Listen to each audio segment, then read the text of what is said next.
Hey solos, just like last week, I have such an incredible interview that I am starting the week with this interview as the full episode. Hi everyone, it's Samantha. Olaf may not know who Samantha is, but now you do. And welcome to Solo Magic, the podcast about the magic of going to Disney World solo. As you know, usually I do a big full episode at the beginning of the week where I talk about all these different topics that are relevant to solo travel. And then at the end of the week, I'll do a bit of a bonus solo story where I feature an interview with somebody who goes to the park solo and has a great time, obviously. And we have these great conversations about like the things that they like to do, why solo travel is important to them, and things that they recommend. However, this week and last week, I had such awesome interviews with people that I just really wanted to feature those conversations as the full episode of the week. Last week, I interviewed Farah Roshan, who is a Disney author, and this week, I am interviewing Matt Richardson. He is a Disney content creator part-time. But full time, he does all these other things, but travels to Disney World so he can do his regular 9 to 5 work remotely. That's right, he travels to Disney World for fun, but before he gets to the fun, he does his actual work, which is really cool to be able to balance that type of like professional responsibility with the joys of going to Disney World solo. I don't know if he started his different social media accounts to talk about this notion of remote work from Disney World, but it's one of the things that he is known for on social media. In fact, he was recently interviewed by NBC News about this idea of remote work. And don't worry, his employers know about it. It's totally cool because I think some of you also work remotely from Disney World, but it might be on the little QT. from your actual employers. But Matt brings so much experience to these conversations and so much joy to this notion of traveling to Disney solo and working from Disney that it was just such a phenomenal opportunity to be able to get to talk with him about all these different experiences. Now you can get to the links to all of Matt's socials down in the description below, as well as the links to all my socials in the link below. You can also get the links to the Apple, Spotify, and YouTube versions of this very episode so you can like and review and subscribe on all of those different platforms. It's so excellent to be able to see the community building, although not on YouTube, but through the other ones. It's just been really phenomenal. You can get me on Instagram at Disney_solo_magic and Facebook Disney Solo Magic. There's also an Align blog, DisneySoloMagic.blogspot.com, where I talk about all these different complementary topics related to Disney solo travel. All right, you don't want to hear from me. You just want to get into talking to Matt. It was such a wonderful conversation. Thanks again to him and for you for listening. And if you travel to Disney and work remotely on the QT, please let me know. It'd be so wonderful to interview you for your own solo story. All right, let's get into it. Matt, I am so excited to talk with you today, especially because I am not NBC News. But I am really excited to meet you and get to talk with you about your solo story. Can you introduce yourself to everyone, please? Yeah, sure. So I'm Matt Richardson. I'm a Disney adult, a Disney creator, a out-of-state pass holder, and I go a lot to Walt Disney World, but I go to Disneyland and I do the international parks as well. And I've been doing that as an adult for about the past 10 years. That's really cool. And I think you're like, I'm in Toronto, Canada, and I think you're kind of like Northeast too, right? I'm in Ohio. Yeah. Okay. All right. So you also will like to go down for the hot weather, like especially during the winter. Yeah, well, when my husband and we moved from California to Ohio in 2020, the deal I hate snow. I hate the winter. The deal was that I could escape to Florida when the snow started falling so that I could avoid it. I was talking to somebody from California about the Flower and Garden Festival, and I was like, "Oh yeah, you should definitely come to Florida to see it." But it's really the most impactful if you've just seen gray for the last 5 months. Coming from Yes. California might not be like the right foray into it. Yeah, yeah, especially with the Florida humidity. Oh my gosh, I know. So tell me a little bit about yourself and your Disney journey. Yeah, so growing up, my family, we made Disney trips, but we weren't a Disney family. We didn't go every year. We didn't have DVC or passes or anything. It was something, I think maybe we did it 2 or 3 times, Disneyland and Disney World as a family. And It wasn't until about 10 years ago when my then partner, now husband, and I were in Florida for other reasons. We realized we were about 3 hours away from the Walt Disney World Resort when we decided, why don't we get a couple tickets for a couple days, stay at the Swan, and just see what's going on there, and what happened was I kind of realized on that trip how Disney really has something for everybody, no matter what you're interested in, what your age is. And we had the time of our lives. I at that moment became a Disney adult immediately, and we were moving to California. We just had just moved to California at the time, and then I was like, I had some work I had to do in Southern California, so I went down to Disneyland too. And then before you knew it, I was a pass holder on both coasts. I was going back and forth. I went like whole hog immediately into all things Disney. And so that's been about the last 10 years of my life. And then in the last 2 years, I sort of combined my interests a little bit. I love filmmaking. I went to film school. I love filmmaking and video making. And I just decided to sort of combine these two passions. And so over the past like 1.5, 2 years, I've been uploading videos and became a Disney creator kind of out of nowhere. Yeah, I came across your reels and your videos like months and months and months ago before I got in touch with you or before I retweeted one of your or reposted a tweet or a thread that you had put. And I was like, oh, he's working there too. It was like he's bringing his Oh yeah. laptop. Like, oh my gosh, that's the dream. I feel like I have a cat right beside me and I would feel bad for leaving my cats behind, but I was like, ooh, that is a goal. Yeah, that the whole work from Disney thing was actually one of my first viral videos where I was describing the way in which I'm lucky enough to have a remote job. The company I work for is based in the United Kingdom. There's not even an office in the United States. So truly it didn't matter where I was in the United States when I worked. And so I asked around and I found some great places to stay that were a little less like hotels, a little bit more like apartments that you could Right. rent short term, and brought my laptop and worked from there. I would work during the day. And because it was a UK based company, I shifted my hours earlier so I could be synced up with my colleagues a little bit. And then I'd have the afternoon and evening in the parks. I was maximizing my annual pass. It was great. It was really, for me, it was a new dimension for experiencing the parks. And for me, I think like it was such a cool thing for me that I was excited to share it. And when I made that video about it, it took off. It completely millions of views across all these different platforms.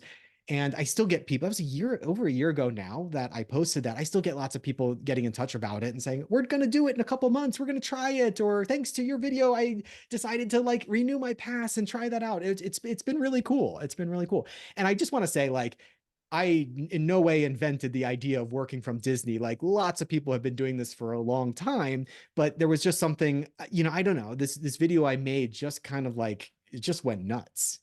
Yeah, well, and like people have worked from Disney, like you said, for a long time. Yeah. In fact, I was thinking when I was watching some of the like full-time content creators, and they're like, "Oh, I just sat in this corner here and edited a video." I was like, "Oh, right," because when you're there, you're working, and it's such an interesting place to highlight like work, your paid labor, and like for a lot of people that might not be like the dream thing that you're doing, but then to be in a place where you can kind of touch certain dreams or be able to be in this other world, I think it's such a beautiful combination. Yeah, if you can get it right, I mean, if you're lucky enough to have a role that lets you do that and you can have the discipline to focus on your work when you need to work, and you can find your way, you're going to have your distraction-free environment or whatever you need to be productive. It can work really, really well. And for me, it's fun. Like the way a lot of people, their perspective on it was, why would you ruin your vacation by working during it? And it's like, this is not vacation. That's the Right. beauty of it. This is truly working. And this is just like your normal ratios of your day, which you have some amount of time dedicated to your employer, some amount of time dedicated to yourself, and then some sleep.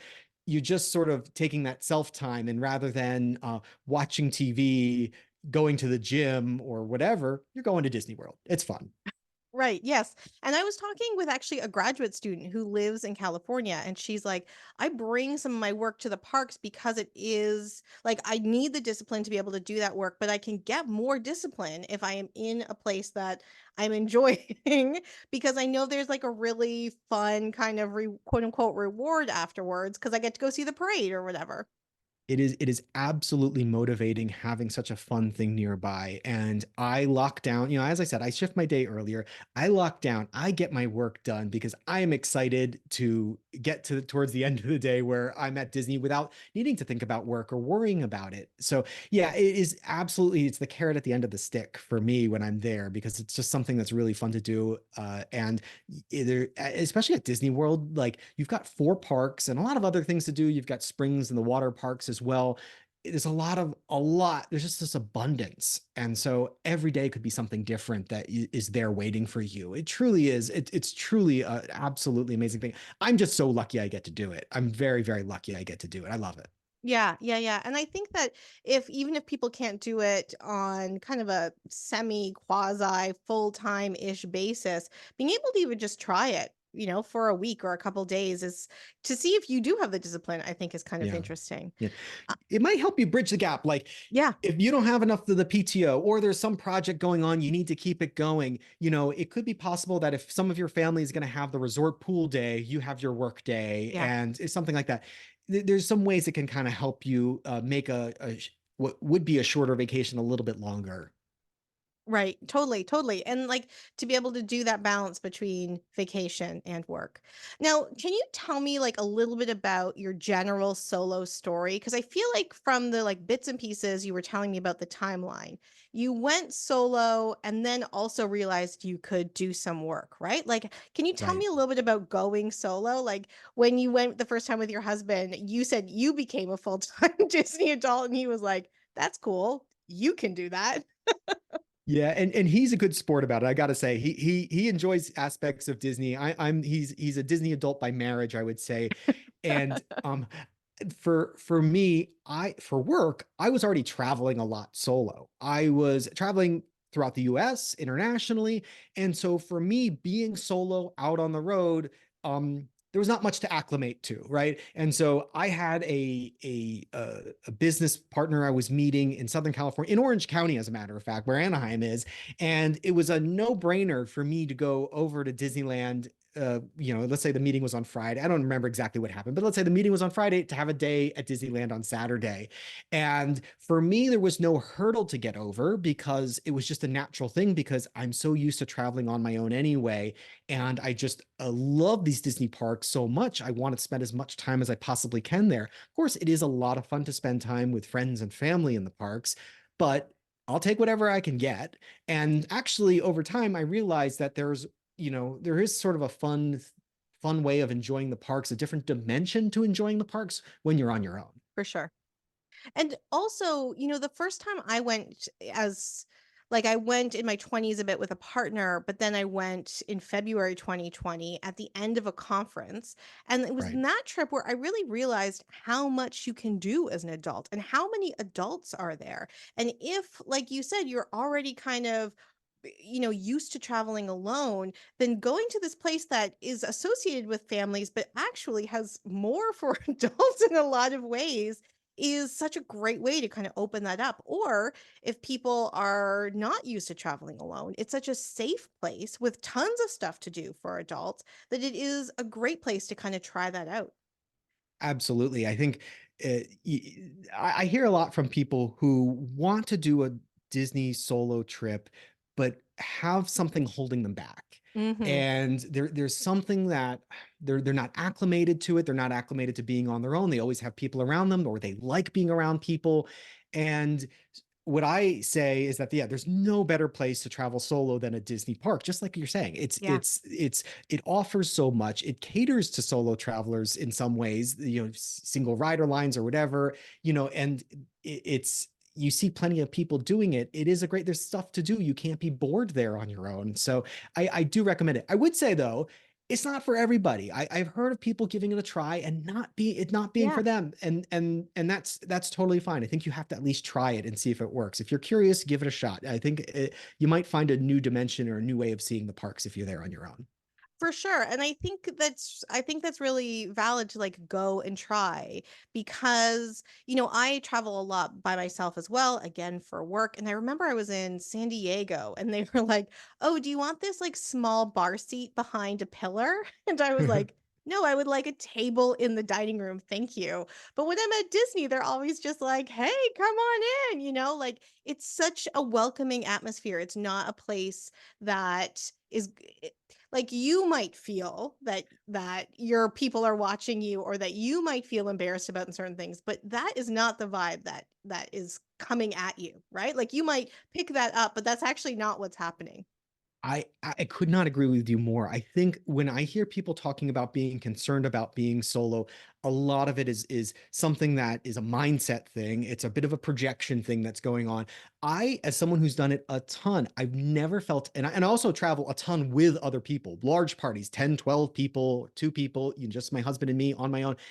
It is no different, right? In terms of the way I'm perceived, no one bats an eyelash at me at all. It is, and truly, I'm just like every other person in the parks. It's because that's the way the parks are. They're for everybody, Yeah. and whatever your age is, whoever you're with, it's for everybody. And truly, Disney themselves do a really, really good job preserving that magic, no matter who you are. And I think that makes a big difference. Definitely, definitely. And the same thing with just like being a Disney adult, right? Like Right. sure there could be people there that go and they're like, "Weird, Disney adults are weird. Why are there so many adults here?" But like the cast members aren't like that. Yeah. The cast members are like, "Oh my god, did you try this? Did you do this? Like, do you want to be like Pixie Ducks did?" Like that is not the vibe that Disney wants to put out there. I'll tell you a story. So I did the Harmony Barbershop at Magic Kingdom, Ooh, and I was dying to get my hair cut there. I thought it'd make some good content too. My husband was with me at the time, and while I was getting my hair cut, he went over to the register and said, "Can you do the first haircut package on him? Which is for kids to get like the glitter and the first haircut, mouse ears and everything." And they did the whole thing as though I was a little kid doing their first haircut ever. And again, it was like totally normal to, yeah, sure, yeah, yeah, let's do that. sure. They gave me the certificate that said first haircut ever with a little drawstring, like a cloth drawstring bag that had a little clipping of hair in it and everything. And again, it wasn't like there was not even like a wink and a nod. It was just like, of course, yeah, absolutely. It was that it's just it's proof positive that they truly really like they welcome all, and no matter what your party size is, what your age is, and that's fantastic. I love that. Totally. And I think the cast members are like they're good at reading you as well. Like Oh if yeah. you are reticent, then they will kind of like match that energy and like in a good way. I'm not saying that's a bad way. Like if you don't really want to like be all in, they won't because I know I've been to like character dining restaurants and the servers are like, "Okay, like do you want it all?" And I was like, "Yes, I want it all." They're like, "Great, let's do it all." And other times where it's like, "Oh, and one time I was there, I was having dinner at Cinderella's castle and I was like, okay, I'm gonna be like real chill around the princesses, like not gonna do a whole big thing. And I remember Snow White, she was like, "Can I just like give you a hug?" And I was like, "Yes, let's do this." Like it was just so great to realize that the cast members are reading your energy too. So if you Oh want to yeah. be all in, they will be all in. Oh yeah, yeah. I was just thinking about that recently, especially when it comes to character interactions. If you're a Yeah, little shy, they make up for it. totally. I wanted to do the Princess Fairy Tale Hall meet and greet just to see who was in there. They had like mystery princesses. I was curious who's the Dun mystery dun princess. dun. Yeah. So I went in. It was Tiana. I forget who it was. Anyway, Tiana was there.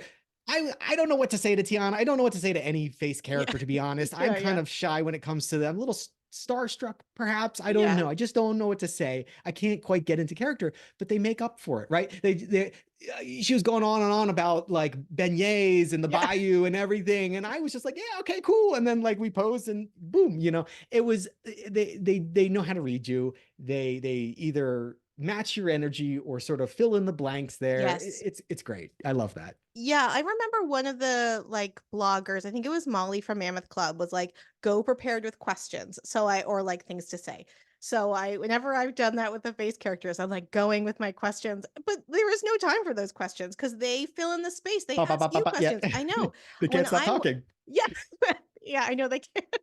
When I was there, I met Rapunzel, and I don't really like Tangled, so I was like, oh, I don't know what to say. She filled in all the space, and then I went to meet Tiana, and my shoe got stuck in her dress, and I was like, oh my god, I'm so sorry. She's like, no problem. You could just go like bring up my dress, like touch all that. Like it Yeah. was embarrassing, but it was not embarrassing because I was like looking at Princess. It was embarrassing because my shoe got stuck in her dress. That's great. I love that. I love that.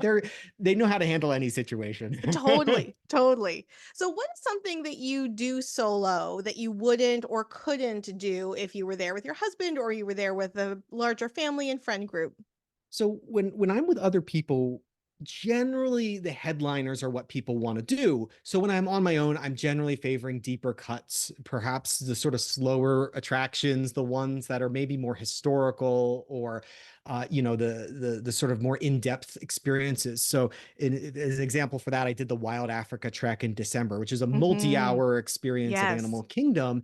And that is something that, like, if I had a party of five of us, we're not going to spend all that time doing that trek. It's a great experience, but as a solo, it was a lot of fun.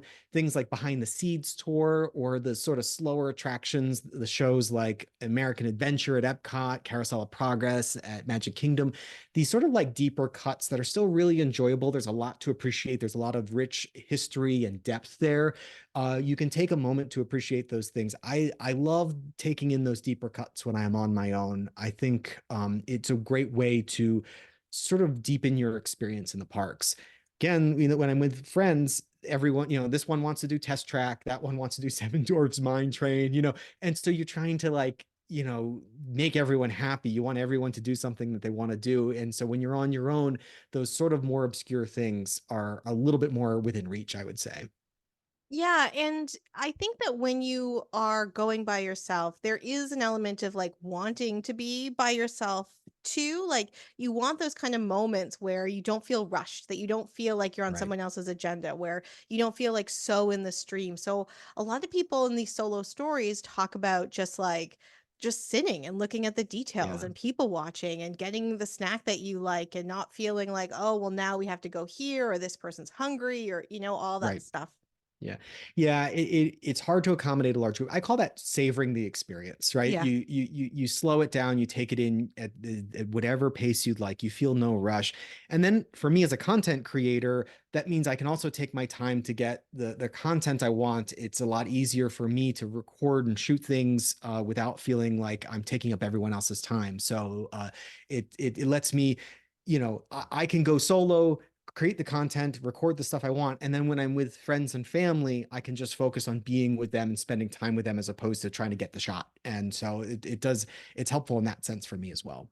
Yeah, for sure. And when you're with other people, one of the goals is to be with them, right? And that Right. doesn't necessarily mean that you're going to be as outward facing. Like when you Yeah. said savor, I thought of when I did savor the savannah. So it's funny because multiple people that have been on this podcast have talked about doing Wild Africa Trek solo, which is cool. That's what I'm hoping to do for my birthday this year. But I did savor the savannah last year for my birthday, and there was a group of women and they were all there having a great time, but like I was like off on my own just watching these animals and like talking to the cast members about all these different things, and like these women were having the best time together, drinking wine, eating things, but like they could have done that at a bar, right? Like they weren't really enjoying that experience, which is totally cool for them.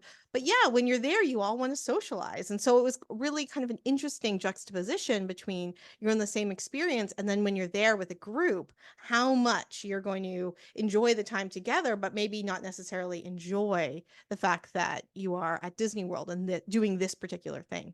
Absolutely. I found that when I was doing Wild Africa Trek, the I was the only solo traveler on my group that was going through. The others were small families or groups of friends, and the cast members kind of talked to me a little bit more, Right. and they were. I had some great conversations with them, and then I also was off on my own and let myself sort of like shut down a little bit, and Yeah, not like. And I need that. Like I can't be on all the time. I need time to sort of like rest a bit, and so be away from people or not talk constantly or listen constantly. So that it was great. I mean, it was really great. I think that it's not just at Wild Africa Trek, but all over. The cast members are just there to talk, and it makes you a little bit more open to those experiences, those moments that you can have if you're on your own. for sure, for sure. And it's funny that you say that about rest because when I did the 4 episodes about the different parks and like just some tips and tricks, all of them kind of had to do with rest. And I think that when you are going with a big group, it's then hard to like plan rest because everyone might need that at different times. And so I think that's kind of a really like valuable thing about a solo trip that you can like Yeah. read the rhythm of your body to be like, and your brain to be like, now we need to take a break. Yeah, absolutely. It makes a huge difference. You're taking it in at the level you want to, at the amount you want to. You call it quits any moment you want to, or you can adjust really, really easily. I believe me, I do love going with friends and family, but being solo, there's something special about that, and it's special about the opportunities you have when you're on your own. I agree. I agree. What's one tip you would give a solo traveler? Either someone that's done it a lot or someone who is hesitant to try it but should. Solo curious.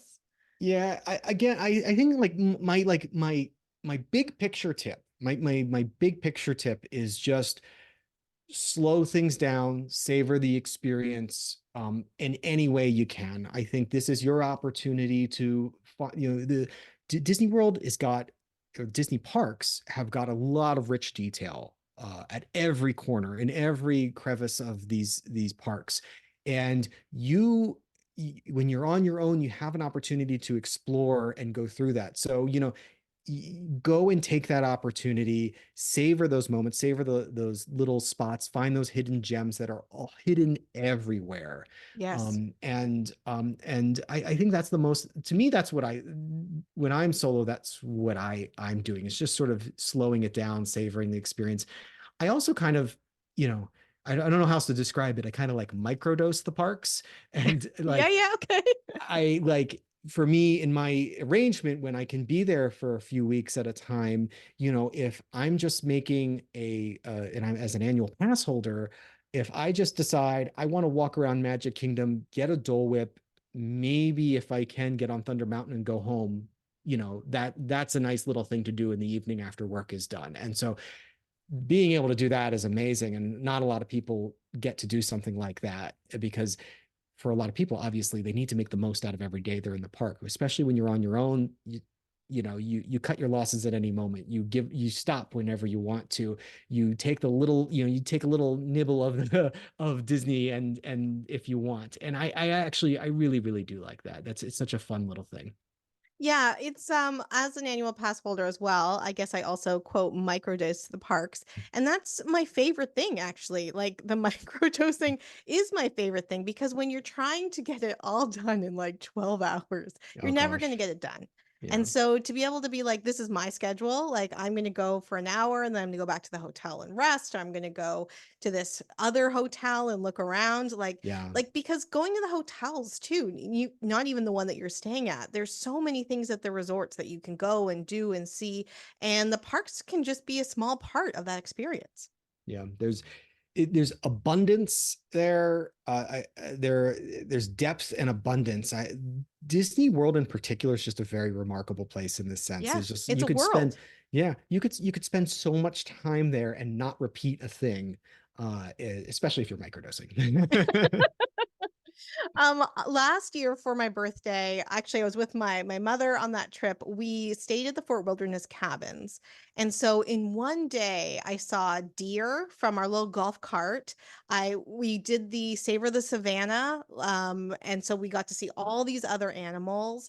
Then it was like the Halloween party at night, so Oh, we were fun. able to see, like, there was just so much in one day that you could do, and it was really cool. I assume you don't stay at the Disney hotels then, because that gets pricey if you're there for a lot of time.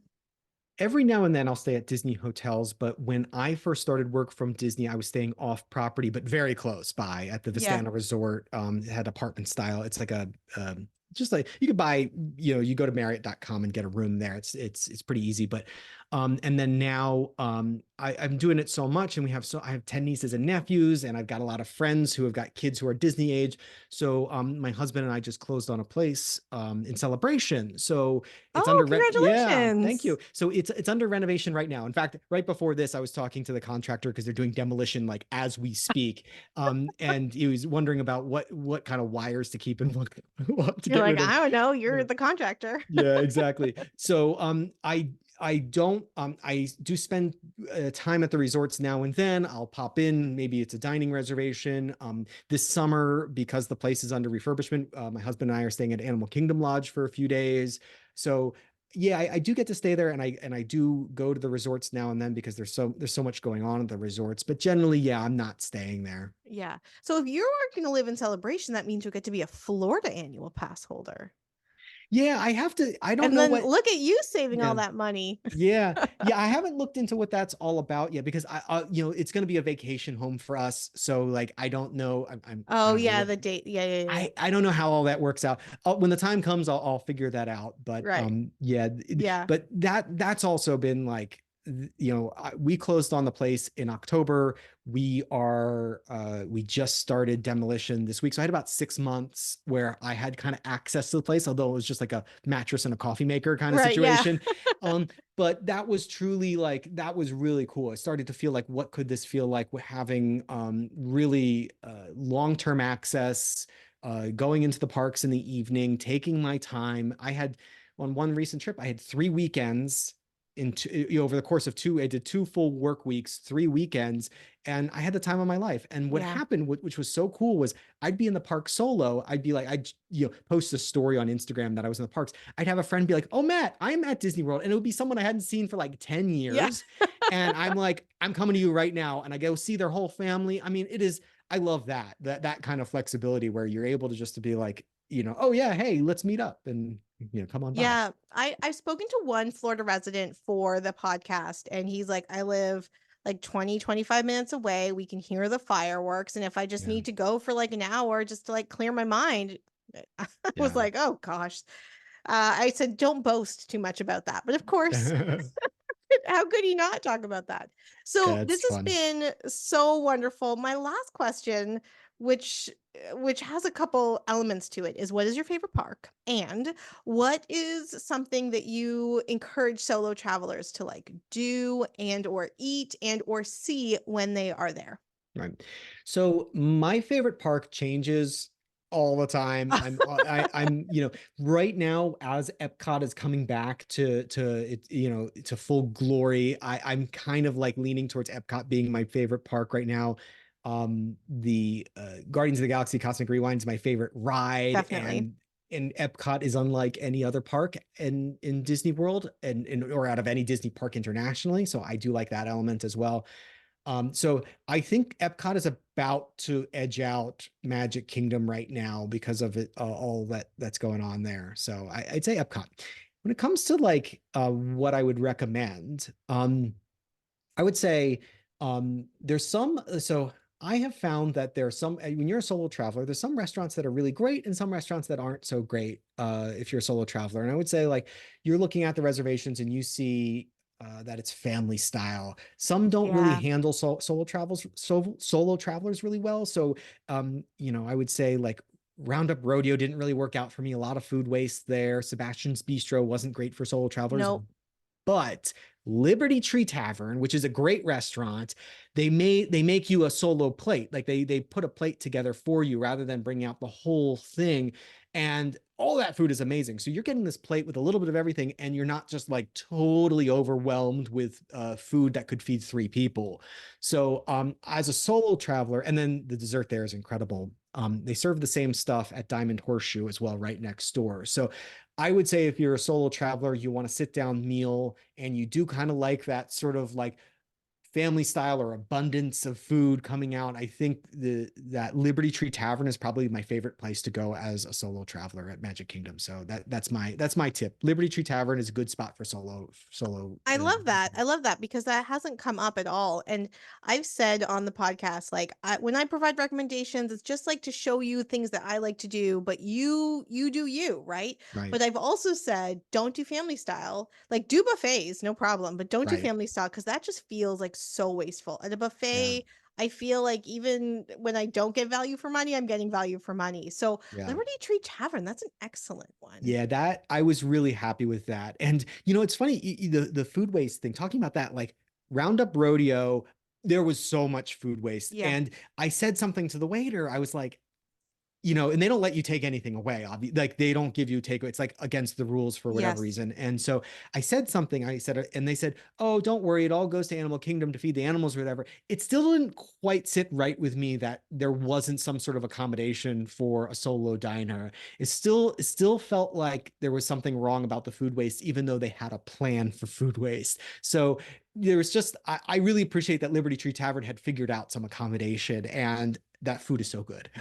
Yeah, well, when I went to Sebastian's Bistro, he was like, it's really against the rules, but I'll talk to my manager. And so I did get takeout Oh, containers, but I knew it was like, and then I was on my way to the airport and and I wound up having to throw it out anyway because of the way oh, the containers actually broke oh. in the bag with my luggage. And I was like, oh, this was not it seemed really wasteful and it seemed expensive. And I didn't really love the food anyway, but I would give it another shot. But I love the recommendation for Liberty Tree Tavern. It's a great spot. I only went for the first time maybe about a year or two ago. I don't know why. I just overlooked it. And oh boy, the food there is delicious. And I don't know, it's got that kind of colonial American vibe inside the Williamsburg style. I love it. It's fun. All right. Well, when I do my fall trip, because I just feel like it's like fall foods, Thanksgiving-y foods, I will Yeah. definitely try it. So thank you, Matt. It's so amazing talking with you. Thank you so much for taking Likewise. time. Is there anything else you wanted to share about your solo Disney trips before we say goodbye and before I invite you to make sure people know how to get in touch with you? I would say if you're solo curious, you've got to give it a try. Just give it a try. Yeah, It's okay I if love it. it's okay if it doesn't work for you. It's okay if it's not your thing, but definitely try it because you just might find something you like about it.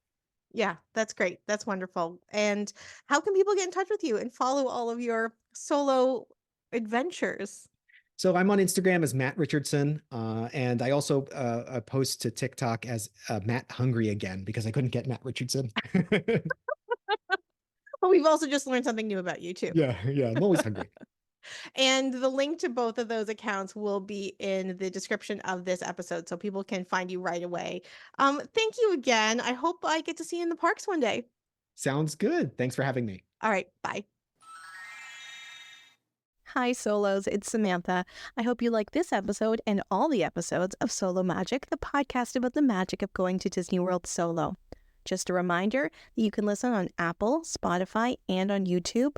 No matter where you're listening, please make sure you subscribe and rate and share with others. You can also connect with me on Instagram, Disney_solo_magic, as well as Facebook, Disney Solo Magic.